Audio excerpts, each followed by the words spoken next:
लेकिन मैंने सोचा कि फौज की नौकरी के बजाय मुझे और पढ़ना चाहिए। तो मैं जब पिताजी ने कहा कि अब मेरे और भी बेटे हैं, तो सबको पढ़ाना है मैंने, तो इसलिए मैंने पिताजी ने कहा कि हाई स्कूल के बाद आप और अपना व्यवस्था करिए, तो मैं घर से भाग गया।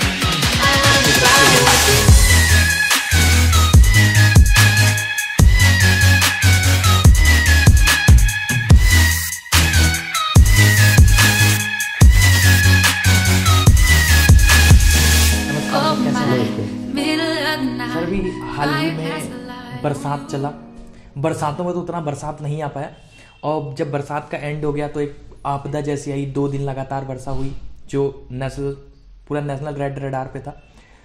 तो बाकी जो एरिया था काफ़ी पानी से भरा था। क्या आपके पहाड़ों पर भी इसका प्रभाव पड़ा? अगर प्रभाव पड़ा तो उस प्रभाव पे आपने ऐसा क्या किया बतौर विधायक या बतौर जनप्रतिनिधि, जिससे लोगों को सहयोग मिला, या क्या कर रहे हो?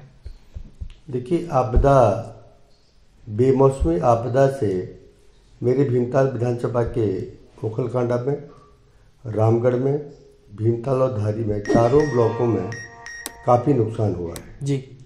ओखलकांडा में, थलाड़ी में एक ही परिवार के 6 लोग भगवान को प्यारे हो गए थे जी।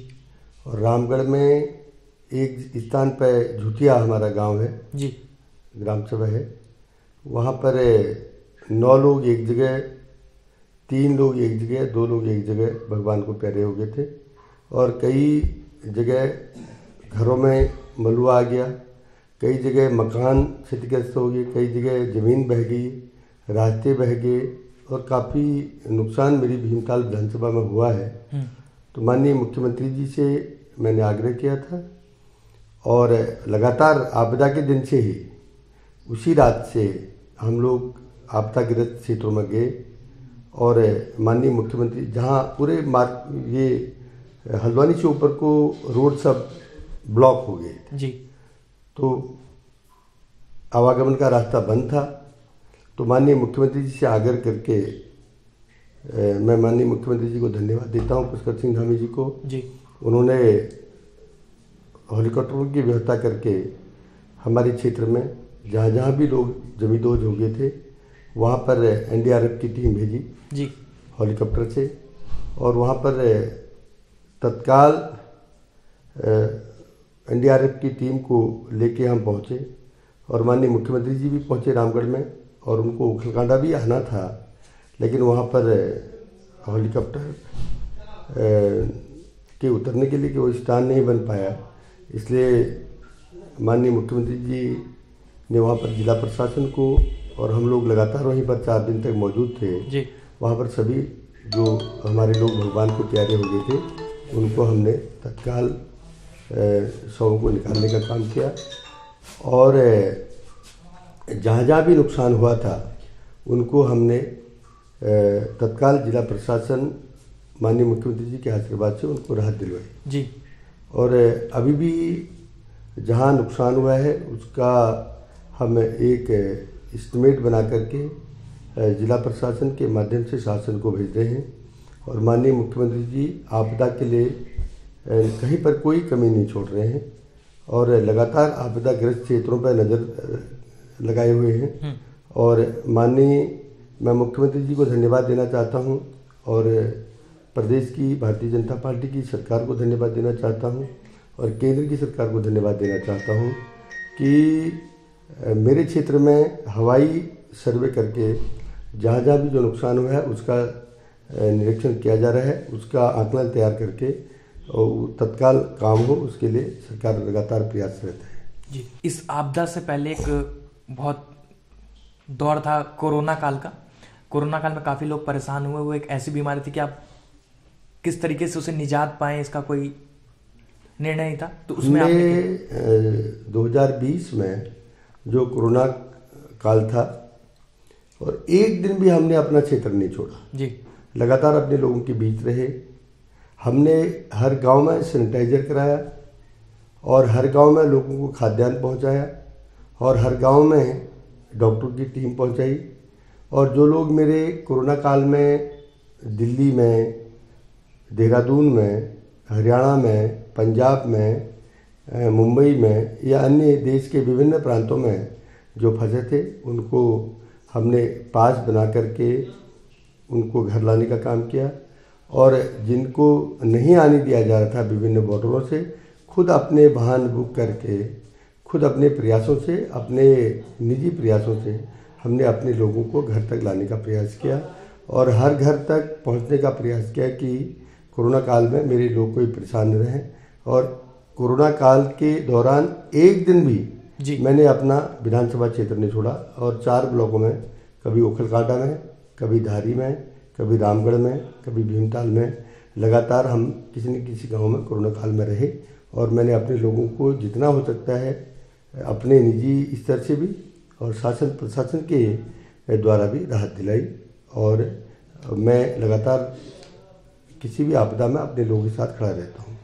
देखिए, मेरे कार्यकाल में ही 2 आपदा बहुत भयंकर आ गई हैं जी। एक कोरोना काल की वजह से कई विकास कार्य हमारे प्रभावित हो गए हैं, और अभी तक हम बहुत कुछ कर दिए होते, लेकिन कोरोना की वजह से हमारा जो विकास की जो गति थी वो थोड़ा धीमी पड़ गई जी। और कोरोना काल तो आया ही आया, और उसके बाद अब ये ऐसी आपदा आई है कि ऐसी आपदा हमने आज तक नहीं देखी। इतने, जिस गधेरे में कभी पानी नहीं आता था वो गधेरे भी ऐसे उफान पर थे कि सब कुछ बहा के ले गए। लोगों के घरों के अंदर मलबा आ गया, लोगों के खेत सब बह गए, जो खड़ी फसल थी वो सब जमींदोज हो गई है, और कहीं कुछ नहीं बचा है।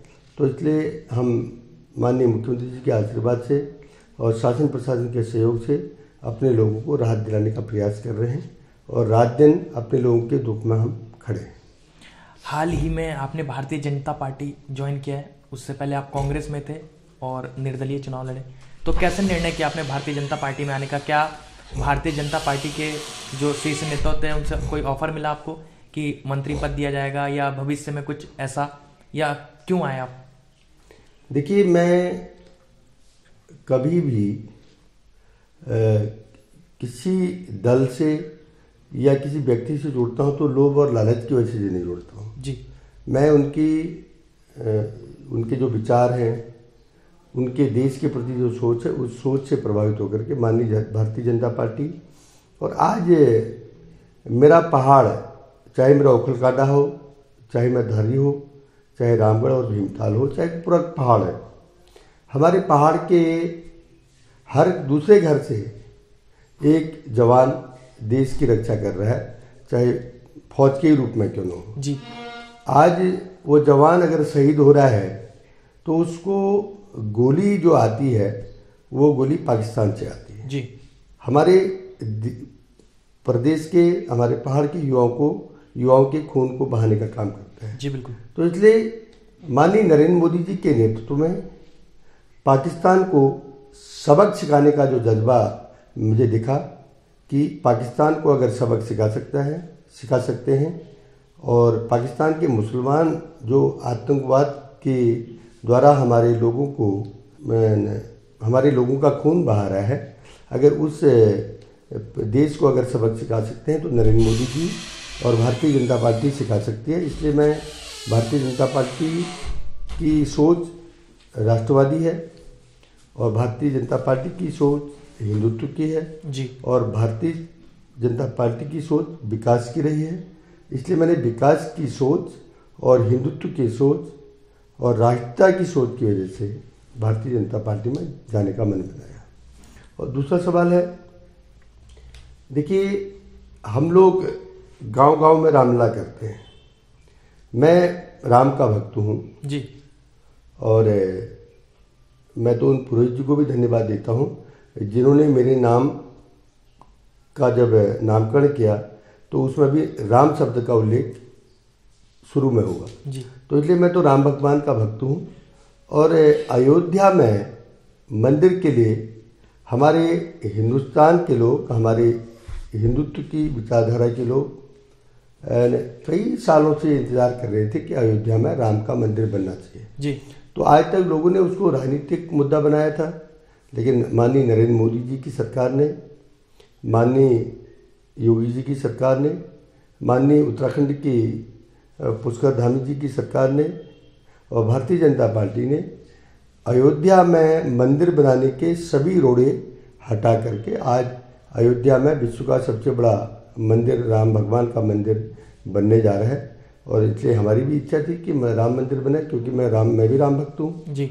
और मंदिर बन रहा है। इसलिए इन सब मोदी जी के कामों से प्रभावित होकर के मैंने भारतीय जनता पार्टी में जाने का मन बनाया था। आप सबसे पहले छात्र राजनीति में आए, उसके बाद आपने कांग्रेस ज्वाइन किया, उसके बाद कांग्रेस ने आपको टिकट नहीं दिया और आप निर्दलीय चुनाव लड़ गए। कैसे जज्बा था या उम्मीद था कि मैं निर्दलीय लड़ूंगा तो जीतूंगा, या कांग्रेस में जो थे आपने कांग्रेस को छोड़ा और टिकट नहीं दिया कांग्रेस ने, ऐसा क्या रहा? देखिए, आपने छात्र राजनीति की बात की। मैं उत्तराखंड का सबसे बड़ा कॉलेज है MBPG कॉलेज हल्द्वानी जी, और ये उत्तर प्रदेश के समय में भी, जब अविभाजित उत्तर प्रदेश था, उस समय भी जनसंख्या के हिसाब से सबसे बड़ा महाविद्यालय था। और मैं उस कॉलेज में छात्र संघ में रहा, डिग्री कॉलेज में अध्यक्ष रहा, सेक्रेटरी रहा, और नैनीताल में छात्र महासंघ का अध्यक्ष बनने का मुझे मौका मिला। आज MBPG कॉलेज में हमारे हल्द्वानी के लोग, भीमताल के लोग, जितने भी लोग पढ़ते हैं जी, या जो पढ़ के यहाँ से गए हैं, सब लोग ये कहते हैं कि इससे पूर्व में भी कहते थे कि MBPG कॉलेज के जो भी आज तक डिग्री कॉलेज में अध्यक्ष रहे, वो कभी कोई विधायक नहीं बना। इस कॉलेज में जितने भी डिग्री कॉलेज के अध्यक्ष रहे, कभी कोई विधायक नहीं बने। लेकिन पहली बार राम सिंह कैड़ा को एक अध्यक्ष के रूप में MBPG कॉलेज में रहे, और पहली बार MBPG कॉलेज का पहला छात्र संघ अध्यक्ष है जिसको विधायक बनने का मौका मिला।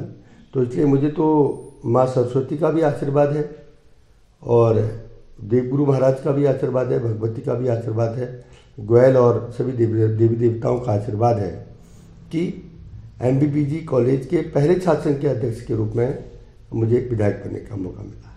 और ये रानीबाग का पुल जी, ये पूरे कुमाऊं को जोड़ता है। ये मेरे भीमताल का ही पुल नहीं है, ये पूरा, ये रानीबाग के पुल से भीमताल विधानसभा क्षेत्र के लोगों का तो है ही है, इससे अल्मोड़ा के लोग भी जाते हैं, पिथौरागढ़ के लोग भी जाते हैं, चंपावत के लोग भी जाते हैं, बागेश्वर के लोग भी जाते हैं। पूरा कुमाऊं का जो द्वार है वो हल्द्वानी से ऊपर को जो रोड जाती है वो रानीबाग पुल है जी। तो आज रानीबाग में वर्षों से जो पुल क्षतिग्रस्त था, कभी भी टूट सकता था, तो वहाँ पर आज नरेंद्र मोदी जी के आशीर्वाद से, प्रदेश की सरकार के मुखिया माननीय धामी जी और भारतीय जनता पार्टी के आशीर्वाद से आज रानीबाग में एक ऐतिहासिक पुल बन रहा है, जिसमें मुझे सरकार का, भारतीय जनता पार्टी का सहयोग मिला। और ऐसे कई पुल मेरे भीमताल विधानसभा में बन रहे हैं, और कई रोडें बन रही हैं, और कई पेयजल लाइनें बन रही हैं, जो भारतीय जनता पार्टी के आशीर्वाद से पैसा आया।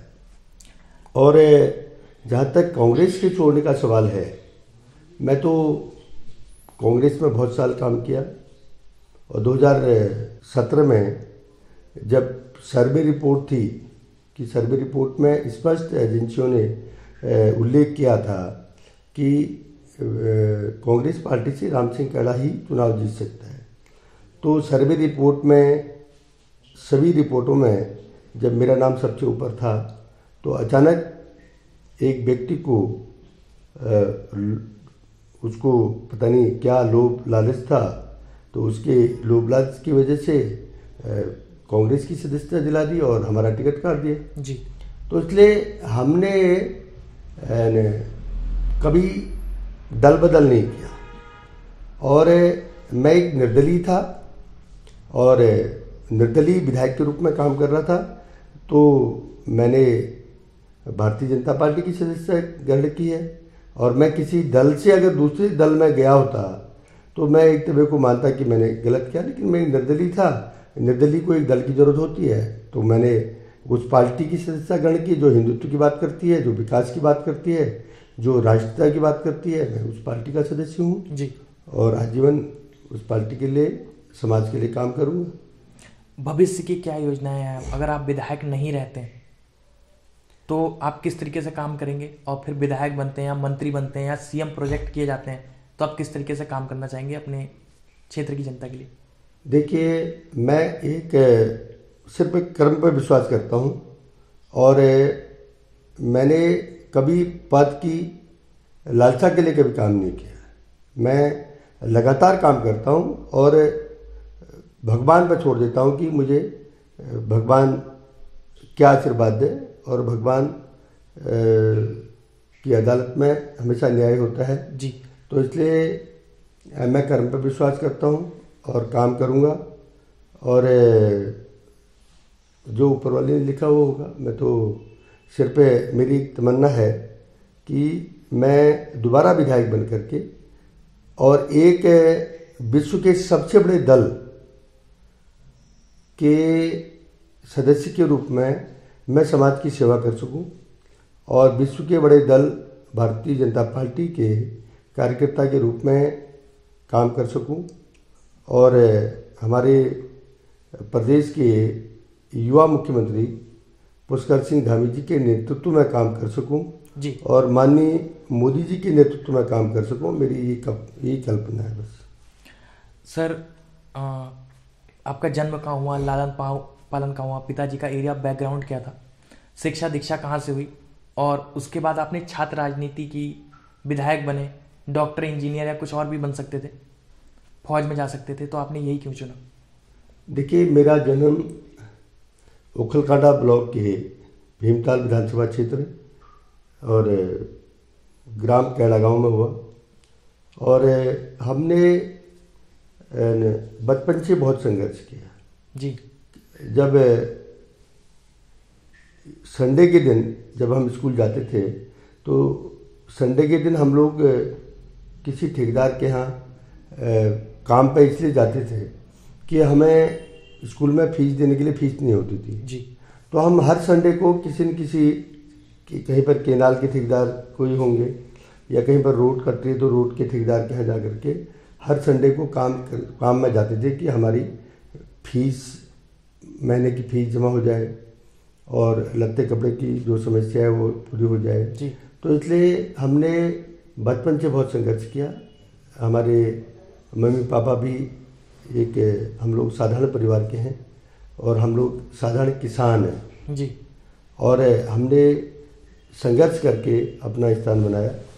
और बचपन में कभी कभी ट्यूशन पढ़ा करके, कभी दूसरे काम करके, कभी लेबरी करके हमने अपने को स्थापित करने का काम किया। और जब मैं हाई स्कूल पास हुआ तो पिताजी ने कहा कि अब हम आपको नहीं पढ़ा सकते जी, आप अपना जैसा करिए। तो मैंने फौज की नौकरी में दौड़ में शामिल हुआ, मैं निकल भी गया था।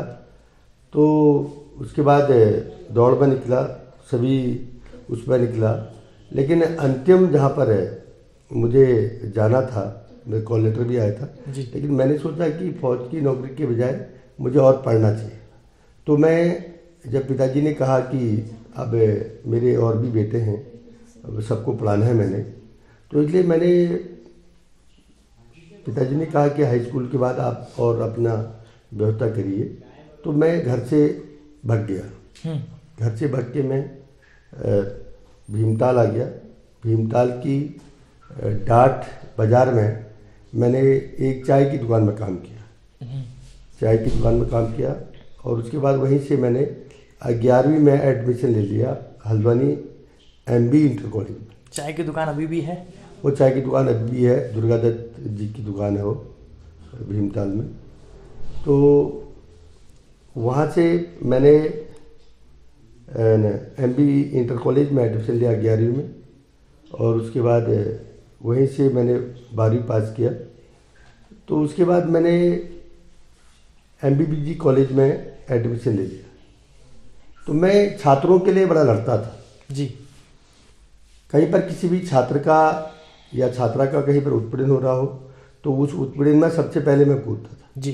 तो मेरे अंदर बचपन से काम करने का एक जज्बा था और मैं संघर्ष करता था। और मैं जब लड़ता था अपने लोगों के लिए किसी भी आंदोलन में, तो मैं आगे पीछे नहीं देखता था कि कहीं पर पुलिस के डंडे पड़ रहे हैं या कहीं पर पुलिस की गोली आ सकती है या मुझे जेल जाना पड़ सकता है। तो इन सब बातों की परवाह किए बगैर मैं अपने लोगों के लिए आंख बंद करके लड़ता था, इसलिए लोगों ने मुझे आंख बंद करके 1994 में डिग्री कॉलेज में ज्वाइंट सेक्रेटरी बना दिया जी। तो मैं चुनाव जीत गया। तो उसके बाद ज्वाइंट सेक्रेटरी बना दिया, उसके बाद फिर चुनाव लड़े, फिर जीतते रहे। तो लोगों के लिए हमने संघर्ष किया, लोगों के लिए लड़े, इसलिए लोगों ने हमें आशीर्वाद दिया। और आज की तिथि में कोई भी व्यक्ति किसी का घर तो भर नहीं सकता है, बिल्कुल, लेकिन कोई भी सपोर्टर ये चाहता है कि अगर रात को 12 बजे अगर मेरे पर कोई दुख आए तो व्यक्ति मेरे साथ खड़ा रहे, और थाने में कोई प्रॉब्लम हो तो व्यक्ति मेरे साथ खड़ा रहे। इसलिए मैं अपने लोगों के संग खड़ा रहता हूँ। अगर रात के 12 बजे भी अगर मेरे व्यक्ति पर कहीं पर कोई आपत्ति आए तो मैं अस्पतालों में जाता हूँ, मैं थाने में अगर कोई मेरे व्यक्ति का उत्पीड़न करता है तो मैं वहाँ पहुँचता हूँ, या दूसरी जगह कहीं पर मेरे लोगों के खिलाफ कोई अभद्रता करता है तो मैं उनके साथ खड़ा रहता हूँ। इसलिए तो मैं चुनाव जीतते गया। छात्र संघ में हल्द्वानी MPBG कॉलेज में कई बार रहा जी, और सबसे कम उम्र का जिला पंचायत सदस्य बनने का मौका मिला। और ओखलकांडा ब्लॉक नैनीताल जिले का सबसे बड़ा ब्लॉक है, वहाँ पर मैंने लगातार संघर्ष किया। आज भीमताल विधानसभा के लिए मैं संघर्ष कर रहा हूँ, और जब तक सांसें रहेंगी मैं पहाड़ के अपने भीमताल विधानसभा के लोगों के लिए संघर्ष करूँगा और संघर्ष करते रहूँगा। क्योंकि जैसे एक शिक्षक है या एक कर्मचारी हैं जी, जैसे वो अपनी ड्यूटी के प्रति वफादार रहते हैं, और वैसे ही मैं भी एक विधायक के रूप में, कोई कह दे कि आज तक अगर मेरे पास कोई आया हो या जिसके बाद मैं गया हूँ और किसी ने कुछ कहा हो तो मेरे से जितना हो सकता था मैंने उनकी मदद करने का प्रयास किया। और किसी को ये नहीं लगा होगा, आज मुझे 4.5 साल हो गए विधायक बने हुए, हमने कभी ये नहीं जताया होगा कि मैं विधायक हूँ जी। हमने एक अपने सहयोगी के रूप में और एक समाजसेवी के रूप में अपने लोगों की सेवा की, और कभी हम विधायक हैं करके हमने कहीं पर किसी को ये जताया नहीं होगा। हमने अगर अपने 4.5 साल के कार्यकाल में और आज तक के अपने राजनीतिक जीवन में हमने अगर किसी का भला नहीं कर पाए होंगे तो हमने किसी का बुरा भी नहीं किया होगा। क्योंकि कई लोग कहते हैं हमसे, यार इससे पहले वो विधायक थे, अगर उनका कोई सपोर्ट नहीं करता था तो पद में रहते हुए तो वो उसका उत्पीड़न करने का प्रयास करते थे। लेकिन हमने आज तक किसी, चाहे वो हमारा कोई विरोधी क्यों न हो, हमारा कोई घोर विरोधी क्यों न हो, हमने सबको साथ दिया और हमने कभी किसी का भला नहीं किया तो बुरा भी किसी का नहीं किया। बहुत बहुत धन्यवाद साहब, बहुत अच्छा लगा आपसे बात कर कर। मेरा चैनल है फिल्मी चाणक्य, उसके दर्शकों को क्या कहना चाहेंगे?